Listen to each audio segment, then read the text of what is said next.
Lai mudinātu iedzīvotājus apceļot Latviju un popularizētu ekonomiskas braukšanas kultūru, drošas braukšanas skola sadarbībā ar Statoil, Audi un lauku ceļotāju uzsākusi ekobraukšanas kustību ar auto pa Latviju.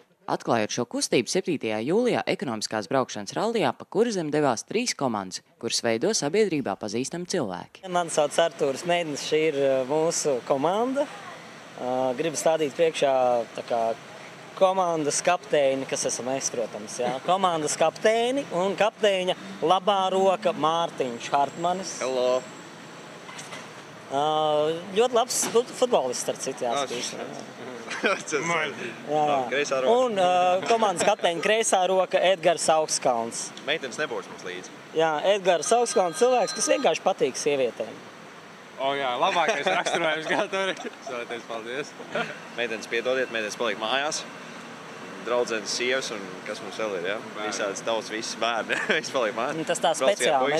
Jo mēs kaut kādus pāris gadus neesam tādu normālu džeku tusiņā aizbraukušiem kaut kā meiteni. Kaut gan īstenībā man jāatzīstās, sorry, džeki, bet neatzīstās, ka pirmā doma bija tāda, ka tas būs baigi stilīgi, ka būs pilna mašīna meitenēm, bet es padomāju, ka tas vairs nav stilīgi. Tas bija agrāk. Es esmu Fricis. Gints. Un Agnese. Un Līna. Un vēl mums būs 4. komandas dalībnieks Līna, kur šobrīd ir Bigauņu ciemā. Centīsimies, protams, braukt pēc šiem noteikumiem. Ekoloģiski?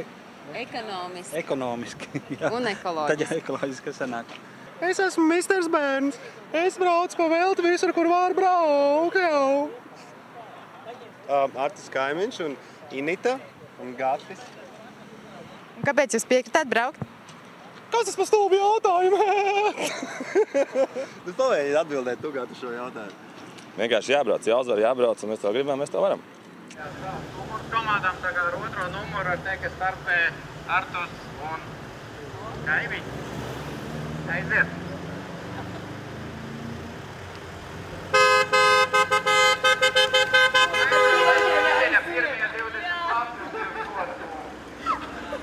Principā šī akcija ir tāda, 3 dienu akcija varētu teikt, bet pavisam noteikti tas ir turpinājums gan Statoil darbam, gan drošas braukšanas darbam, kas izglīto cilvēkus un apmāca ekonomiski braukt. Un šis ir tāds pasākums, kur 3 pazīstami, tā kā Latvijā cilvēki ar saviem draugiem vai ģimenei, kā kurš, dodās 3 dienu ceļojumā, kur viņiem ir izstrādāts maršruts pa Kurzemes pusi, iekļaujot militāros objektus, kas varbūt ir kontrastam atkal dabai, jūrai un citiem skaistumiem. Un tas emocionālais būs pamatā, bet paralēli mēs pārbaudīsim, ja nomērīsim arī, kā viņiem ir katram gājis tai komandai ar degvielas patēriņu un apskatīsimies, cik tad vidēji katrs ir patērējis tiem 100 km, pārunāsim ar viņiem, kur viņi ir braukuši pa kādiem ceļiem, cik aktīvi vai agresīvi, un tad izdarīsim secinājums, kāds tad veids no braukšanas, no stiliem ir tas optimālākais, jeb ekonomiskākais. Protams, viņi savstarpēji padalīsies arī pieredzē vēl.